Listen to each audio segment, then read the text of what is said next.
నమస్తే. ఎమ్మెల్సీ తీన్మార్ మల్లన్న చాలా కాలంగా ఒక రకమైనటువంటి ప్రచారం అయితే కొనసాగుతుంది.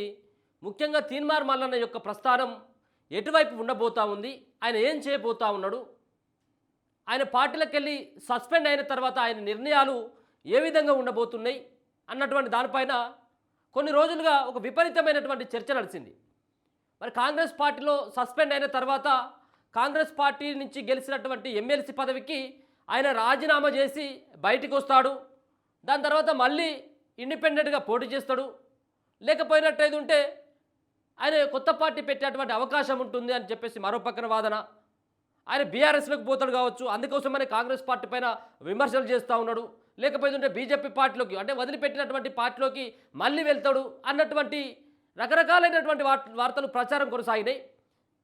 ఒక పక్కన ఇప్పటికీ కాంగ్రెస్ పార్టీ ఇచ్చినటువంటి మేనిఫెస్టో కానీ చెప్పినటువంటి హామీలు కానీ వీటన్నిటి పట్ల ఇప్పటికీ నిలదీసేటువంటి ప్రయత్నం చేస్తూ ఉన్నాడు. ఆయన కాంగ్రెస్ పార్టీ ఎమ్మెల్సీ కావచ్చు, కానీ పార్టీ నుంచి సస్పెండ్ అయిపోయాడు. అంటే ఒక పక్కన కాంగ్రెస్ పార్టీ విధి విధానాలకి వాళ్ళు చేస్తున్నటువంటి వాటికి వ్యతిరేకమైనటువంటి కార్యకలాపాలకు పాల్పడుతున్నాడు కాబట్టి తనను పార్టీల నుంచి మేము బయటకు పంపిస్తున్నామంటూ మహేష్ కుమార్ గౌడ్ మరి ఆయనను డిస్మిస్ చేసినట్టుగా, ఆయనను పార్టీ నుంచి సస్పెండ్ చేసినట్టుగా ఆయన ప్రకటించడం జరిగింది. ఇదంతా తెలిసినటువంటి అంశమే. మరి అప్పటి నుంచి ఇప్పటి వరకు ఆయన యొక్క రాజకీయ ప్రస్తావన ఎటువైపు ఉండబోతూ ఉన్నది. ఇప్పుడున్నటువంటి తరుణంలో ఒక పక్కన బీఆర్ఎస్, బీజేపీ, కాంగ్రెస్ పార్టీ ఈ మూడు పార్టీలు సమానమైనటువంటి స్థితిలో కొట్లాడుతూ ఉంటే మరి తెలంగాణ రాష్ట్ర ప్రజలకి మరో పార్టీ అవసరం ఉండేటువంటి అవకాశం ఉంటుందా? బీసీ నినాదమే ధ్యేయంగా బీసీలకు రాజ్యాధికారం రావాలన్నటువంటి ఆకాంక్ష లక్ష్యంగా చాలా రోజులుగా పోరాటం చేస్తూ బీసీలను ఐక్యం చేసేటువంటి దిశగా ఆయన యొక్క ప్రయాణం కొనసాగిస్తున్నటువంటి మల్లన్న బీసీల కోసం ఒక రాజకీయ పార్టీ ఏమైనా పెట్టబోతా ఉన్నాడా? మరి బీసీలను ఐక్యం చేస్తే బీసీ సంఘాలకు సంబంధించినటువంటి నేతలకి ఈయన ప్రతినిధిగా ఉంటాడా, లేకపోతే కార్యకర్తగా సేవలు అందించేటువంటి అవకాశం ఉంటుందా? బీసీ సంఘాలను చాలా ఏళ్లుగా మేము ముందుండి నడిపిస్తున్నామని చెప్పేసినటువంటి నాయకులు ఈయన నాయకత్వంలో పనిచేసేందుకు ఏమైనా సిద్ధంగా ఉంటారా? వాళ్ళని ఈయన దారిలోకి తీసుకొస్తారా, లేకపోతే వాళ్ళ దారిలోకే మల్లన్న వెళ్ళబోతా ఉన్నాడా? అసలు ఏం జరగబోతా ఉంది రాష్ట్రంలో? మరో పార్టీ తెలంగాణ రాష్ట్రంలో పుట్టుకొచ్చేటువంటి అవకాశం ఉంటుందా?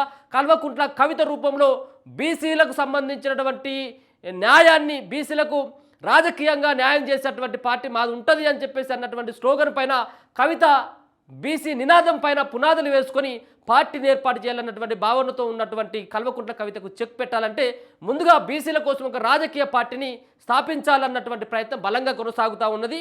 బీసీల కోసం మరో పార్టీ రాబోతుంది, అది తీన్మార్ మల్లన్న రూపంలో మల్లన్న పార్టీ పెట్టబోతున్నాడు అనేది ఇప్పటివరకైతే తెలుస్తూ ఉంది. మనకున్నటువంటి సమాచారం ప్రకారం ఆల్రెడీ మాదాపూర్కు సంబంధించినటువంటి ప్రాంతంలో పార్టీ కార్యాలయం సైతం కూడా సిద్ధం చేస్తున్నట్టుగా తెలుస్తూ ఉన్నది. పార్టీ కార్యకలాపాలకు అక్కడే అనువుగా ఉండేటువంటి ప్రాంతంగా ఆయన భావిస్తున్నట్టుగా తెలుస్తూ ఉన్నది. చాలా రోజులుగా పార్టీ పెట్టాలన్నటువంటి ఉద్దేశం ఉంది. మనం గతంలో చూసుకోవచ్చు, ఆయన కాంగ్రెస్ పార్టీలోకి రాకముందుకే ఆయన ఒక పార్టీని స్థాపించాలి అని చెప్పేసి ప్రయత్నం చేసిండు. ఆయన జైలుకు వెళ్ళిన తర్వాత కేసీఆర్ అధికారంలో ఉన్నటువంటి సందర్భంలో జైలుకు వెళ్ళి బయటకు వచ్చినటువంటి సందర్భంలో నేను పార్టీ పెట్టబోతా ఉన్నానని చెప్పేసి ఆ రోజు కూడా ప్రకటించడం జరిగింది. కొంత పార్టీ కోసం ఆయన కృషి చేయడం జరిగింది. పార్టీ స్థాపన కోసం ప్రయత్నాలు తీవ్రంగా మొదలుపెట్టిండు, కానీ మధ్యంతరంగా ఆయన పార్టీని కూడా విరమింపజేసుకోవడం జరిగింది. పార్టీని ఎక్కడ అధికారికంగా ప్రకటించినప్పటికీ ఆయన కొత్త పార్టీ పెట్టడం ఇప్పుడు అవసరమా ఈ స్థితిలో అన్నటువంటి ఉద్దేశంతో కాస్త వెనుకడుగు వేసినటువంటి మల్లన్న ఖచ్చితంగా ఈ 3-3.5 సంవత్సరాల్లో బీసీల కోసం ఉద్యమించాలన్నటువంటి ప్రయత్నం చేస్తూ ఉన్నాడు. బీసీలను ఈ రాజకీయ పార్టీలు ఏదైతే ఉన్నటువంటి పిడికల మంది ఉన్నటువంటి రెడ్డి రావుల చేతిలో ఉన్నటువంటి ఈ పార్టీలో పనిచేస్తున్నటువంటి బీసీలు మేల్కొని తమ పార్టీలోకి రావాలని చెప్పేసి ఆహ్వానించేటువంటి పరిస్థితి కనపడతా ఉన్నది. ఇప్పుడు ఉన్నటువంటి ఈ సందర్భంలో చాలా పార్టీలు ఉన్నాయి. ఇప్పుడు బీజేపీ, కాంగ్రెస్కు సంబంధించినటువంటి బీఆర్ఎస్ పార్టీ సంబంధించినటువంటి ఈ పార్టీలో ఉన్నటువంటి బీసీలు కీలకమైనటువంటి నేతలు సైతం కూడా బీసీలు పెట్టేటువంటి పార్టీలోకి వాళ్ళు రాబోతున్నట్టుగా తెలుస్తూ ఉన్నది. చాలామంది బీసీలకు ప్రయారిటీ ఇచ్చేటువంటి దిశగా, ఎందుకంటే బీసీలందరూ కూడా చైతన్యవంతమైనలు, రానున్నటువంటి రోజులలో బీసీలే రాజ్యాధికారం చేపట్టేటువంటి దిశగా ప్రయత్నిస్తున్నారు. కాబట్టి ఇప్పుడు రెడ్డి రావుల చేతిలో ఉన్నటువంటి ఈ పార్టీలు రేపు బీసీలకు గాలం వేయడం కోసం, పదవుల గాలం వేయడం కోసం బీసీలను అదే పార్టీలో బందీలుగా పెట్టుకోవాలన్నటువంటి ప్రయత్నం చేస్తున్నటువంటి దశలో ఇప్పుడే సరైనటువంటి సమయం. బీసీలు మేల్కొన్నారు. బీసీలు ఒక్కొక్కరిగా పార్టీ నిర్ణయాలకి వ్యతిరేకంగా అంటే పార్టీకి సంబంధించినటువంటి గైడ్లైన్స్ దాటి కూడా బీసీ మీటింగ్లకు వస్తున్నటువంటి చాలామంది నేతలు ఉన్నారు. వాళ్ళని ఆకట్టుకోవాలి, వాళ్ళని ఈ పార్టీలోకి లాగాలన్నటువంటి ప్రయత్నం ఇప్పటి నుంచే చేస్తే రానున్నటువంటి ఈ 3-3.5 సంవత్సరాల్లో బీసీలందరూ కూడా ఐక్యమయ్యేటువంటి అవకాశం ఉంటుంది. బీసీలు ఒక తాటి మీదకి వచ్చినట్టయితే రాజ్యాధికారం కూడా చేపట్టేటువంటి అవకాశం ఉంటుంది. కాబట్టి ఎన్నడున్నప్పటికీ కాంగ్రెస్లో కానీ బీజేపీ బీఆర్ఎస్ పార్టీలో ఉన్నా ఎప్పుడున్నా కానీ వాళ్ళకి సేవకులుగానే వాళ్ళ సేవలు అందించాలి తప్పించి ఎప్పుడు కూడా మనం రాజ్యాధికారం మన చేతుల్లోకి రాదు అన్నటువంటి భావనని కలిగిస్తున్నటువంటి మల్లన్న ఖచ్చితంగా ఒక అడుగు ముందట వేసి ఆయన పార్టీ పెట్టేటువంటి ఆలోచన కూడా చేస్తూ ఉన్నారు. ఈరోజు ఏదైతే పార్టీ సంబంధించినటువంటి ఏదైతే మల్లన్నకు సంబంధించినటువంటి తెలంగాణ బీసీ పొలిటికల్ జేఏసీ పేరు మీద ఒక లెటర్ అయితే బయటకు రావడం జరిగింది. లెటర్ ప్యాడ్ అక్కడ మల్లన్న ఫోటో ఉంది. సో ఇదంతా కూడా Telangana BC political JAC already ఇప్పటికే ఫామ్ అయింది.